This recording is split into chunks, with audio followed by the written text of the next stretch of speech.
recruitment. Yes, that's important. But the other side of this is retention. How can we retain more of our caregivers? Today, I've got expert Aaron Osgood from Empowered, and we're going to talk about just that. Let's dive in.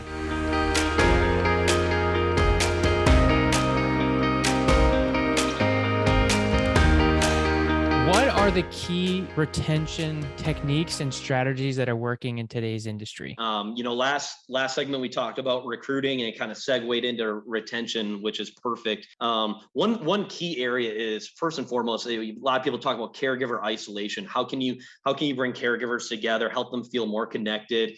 That's part of it. So what tools do you have to bring them together, have them communicate with each other, but also leverage a part of the mentorship?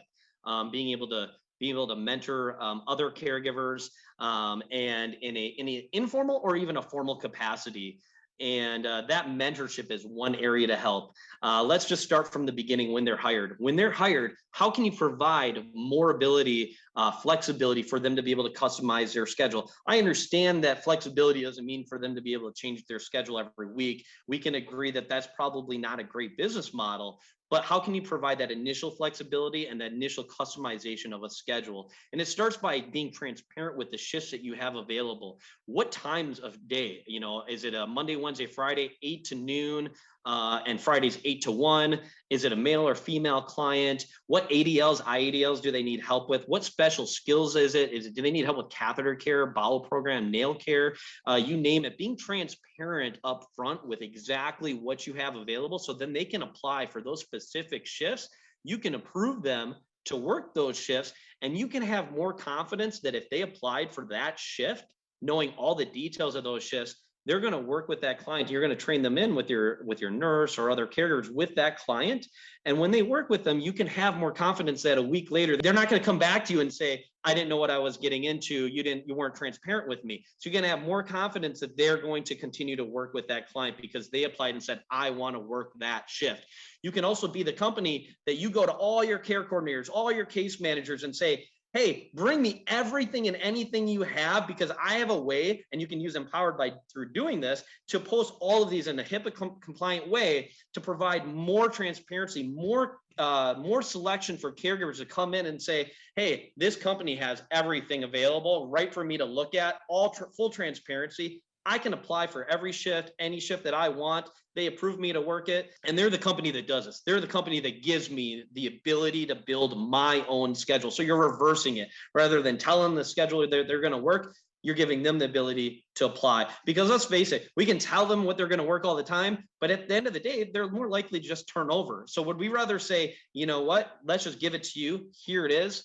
And you have the ability to come in and customize that schedule. That's first and foremost. The next thing goes again back into the compensation, the mentorship of giving the ability for caregivers to mentor, build their own team. When you have some compensation tied to caregivers working for your company, they're going to mentor them to say, hey, keep working here. They have upward mobility. They have incentives. Hey, build your own team because you can get paid more by doing this as well and have more impact. So when I'm making a little bit more money because I built a team, one, I'm not going to stop working for your company because this is the best opportunity out there.